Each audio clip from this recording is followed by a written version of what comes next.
Baik, Assalamualaikum warahmatullahi wabarakatuh. Saya Anjeli Ratuala, mahasiswi Fakultas Hukum Universitas Mahfud Saleh dengan nomor induk mahasiswa 20051034. Baik, di sini saya akan menjelaskan tugas tengah semester saya yang terdiri dari 5 soal. Seperti berikut soalnya ada 5. Saya akan menjelaskan soal yang nomor 1 dulu. Di situ jelaskan prinsip hak atas kekayaan intelektual dalam TRIPS WTO disertai dengan contoh yang sesuai. Baik, saya akan menjelaskan pertama tentang apa itu prinsip hak atas kekayaan intelektual. Jadi ada 4 prinsip di sini yang kita bisa lihat, yaitu ada prinsip keadilan, prinsip ekonomi, prinsip kebudayaan, prinsip sosial, dan yang terakhir saya akan menjelaskan sedikit tentang prinsip-prinsip ini, baru saya masuk ke dalam prinsip HKI dalam TRIPS WTO itu. Baik, prinsip keadilan itu adalah sebuah penciptaan karya orang lain atau bekerja membuahkan hasil dalam kemampuan intelektualnya. Wajar memperoleh imbalan atau bisa disebut sebagai materi maupun bukan materi, seperti rasa aman karena dilindungi dan diakui atas karyanya. Jadi ada juga namanya prinsip ekonomi. Prinsip ekonomi dalam hak atas kekayaan intelektual merupakan suatu bentuk bagi pemiliknya. Dari kepemilikannya seseorang akan mendapatkan keuntungan, misalnya dalam bentuk royalti atau dan lain-lain. Ini ada prinsip kebudayaan. Dalam prinsip kebudayaan hak atas intelektual ini, di mana bahwa karya manusia itu pada hakikatnya bertujuan untuk memungkinkan hidup. Selanjutnya dari karya itu pula bergerak hidup yang harus menghasilkan lebih banyak karya lagi, karya-karya selanjutnya. Ini ada prinsip sosial yang terakhir. Di sini tidak terlepas dari manusia yang lain, tetapi hukum mengatur kepentingan manusia sebagai warga masyarakat. Jadi manusia dalam prinsip ini hubungannya yang menyangkut manusia lain yang sama-sama terikat dalam satu ikatan kemasyarakatan. Baik, itulah dia penjelasan singkat tentang prinsip hak atas kekayaan intelektual. Kemudian prinsip hak atas kekayaan intelektual yang menyangkut dalam TRIPS ini ada apa gitu. Jadi hak-hak kekayaan intelektual itu yang ada dalam ketentuan atau kewajiban negara WTO, kesepakatan dari TRIPS ini dia meliputi 5 hal penerapan, yaitu yang satu, penerapan prinsip-prinsip dasar atas sistem perdagangan dan hak kekayaan intelektual. Yang kedua, tentang perlindungan yang layak atas hak kekayaan intelektual. Bagaimana negara-negara harus mengangkat hak-hak kekayaan intelektual sebaik-baiknya dalam wilayah sendiri, dan penyelesaian perselisihan atas hak kekayaan intelektual negara dengan WTO. Habis itu yang terakhir ada kesepakatan atas transisi hak kekayaan intelektual antara negara-negara WTO.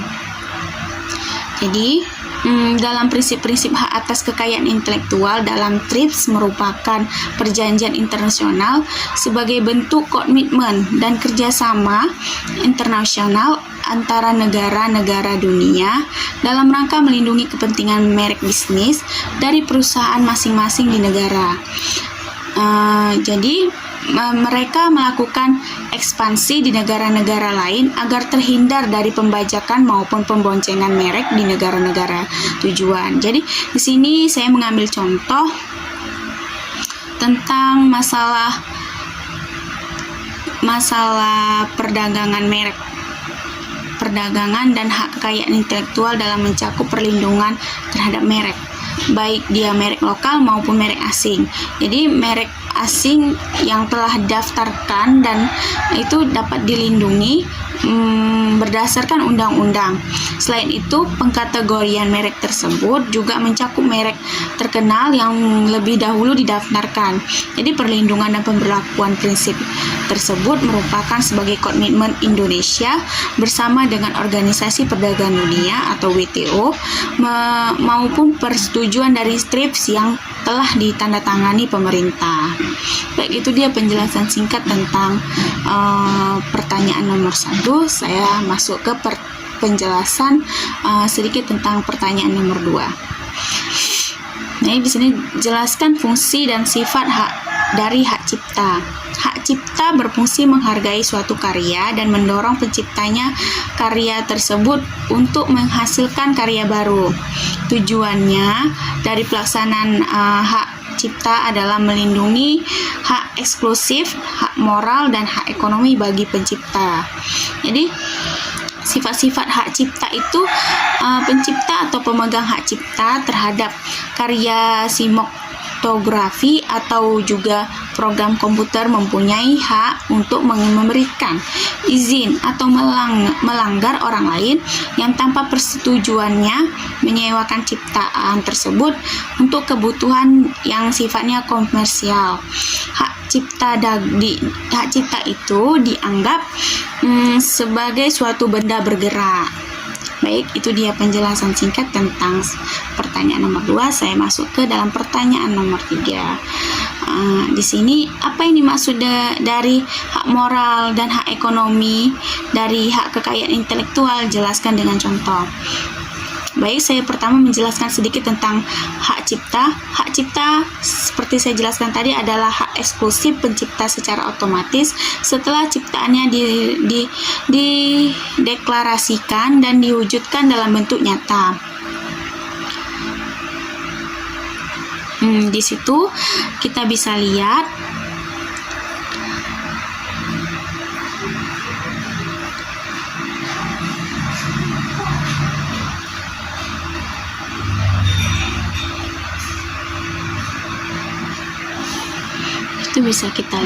bahwasanya baik, hak cipta adalah, saya ulang sekali lagi ya, hak cipta adalah hak eksklusif pencipta secara otomatis setelah penciptaannya itu dideklarasikan dan diwujudkan dalam bentuk nyata. Jadi kemudian ada penjelasan sedikit tentang hak moral, yaitu hak moral telah diatur dalam Undang-Undang Nomor 28 Tahun 2014 Pasal 5 hingga Pasal 7. Hak moral tersebut adalah hak yang melekat secara abadi pada diri pencipta. Berikut yang menjadikan hak moral pencipta. Yang pertama adalah mencantumkan atau tidak mencantumkan nama pada salinan sehubungan dengan pemakaian ciptaannya untuk umum. Kedua, menggunakan nama alias atau nama samaran. Yang ketiga, menggunakan ciptaan sesuai dengan kepatuhan dan dalam kemasyarakatan. Yang keempat, mengubah judul dan anak judul ciptaan.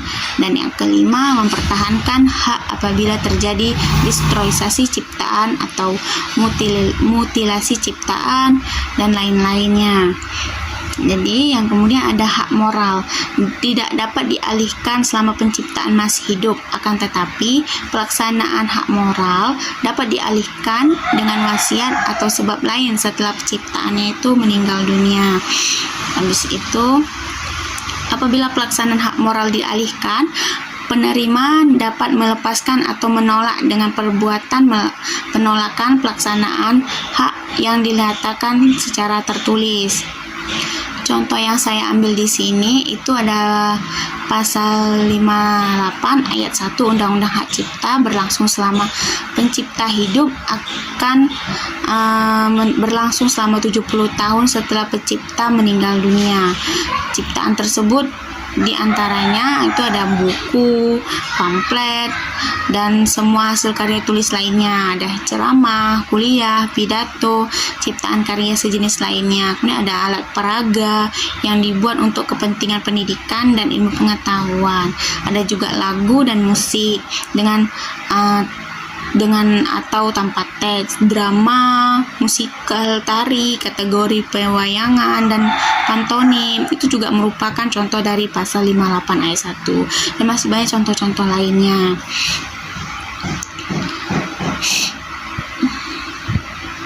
Kemudian saya akan masuk ke dalam soal yang nomor 4. Di situ pertanyaannya kan, apa yang dimaksud dengan Protokol Madrid dalam pendaftaran hak cipta? Jadi pembahasan mengenai rencana Protokol Madrid dilakukan secara indeks, dilakukan termasuk dengan dipersiapkan revisi Undang-Undang Merek. Indonesia menjadi anggota Madrid Protokol dalam upaya untuk menselaraskan dengan upaya-upaya yang disejalan dengan upaya diplomasikan ekonomi agar dapat memperoleh kemudahan akses pasar bagi produk bermerek dari Indonesia ke pasar dunia, dan dapat mendapat kepastian perlindungan atas mereknya di negara-negara pasar dituju. Aksesi Indonesia ke Madrid Protokol adalah komitmen Indonesia dalam konteks ASEAN yang diharapkan berkontribusi secara signifikan terhadap tujuan ASEAN ekonomi dan mempromosikan transfer teknologi dalam kawasan dan stimulasi inovasi melalui kerjasama di bidang kekayaan intelektualnya. Itulah dia penjelasan singkat tentang penjabaran jawaban nomor 4. Kemudian kita masuk ke dalam penjabaran soal nomor 5. Di situ pertanyaannya kita lihat, jelaskan prosedur pendaftaran hak cipta di Indonesia. Baik, pendaftaran hak cipta di kantor wilayah Departemen Hukum dan HAM itu yang pertama prosedurnya tuh yang pertama kita harus konvensional, yaitu datang langsung ke kantor wilayah Departemen Hukum dan HAM yang juga dikenal dengan singkatan Kanwil Depkumham di masing-masing ibu kota provinsi. Sebagai contoh saya ambil di sini, apabila kita tinggal di Sukabumi, Jawa Barat, maka Anda harus datang ke Kanwil Depkumham di kota Bandung gitu. Dan mendaftar secara daring ini lebih praktis sebenarnya kan. Saat ini Ditjen Hak Kekayaan Intelektual telah mempermudahkan proses pendaftaran hak cipta dengan menyediakan portal registrasi daring atau online melalui laman yang sudah ada. Caranya mudah, tinggal masuk ke laman tersebut, dihubungkan dengan Ditjen Hak Kekayaan Intelektual Pusat. Kemudian ada memakai jasa konsultan hak kekayaan intelektual. Bagi Anda yang tidak mau repot, gunakan saja jasa konsultan HKI yang tercipta. Yang tercipta itu memang ada, jadi tinggal kitanya aja mau prosedur yang mana gitu dalam pendaftaran hak cipta bagi karya kita. Baik, itulah dia penjabaran singkat tentang soal ujian tengah semester saya. Apabila ada kesalahan kata, saya mohon maaf. Terima kasih saya ucapkan atas perhatiannya.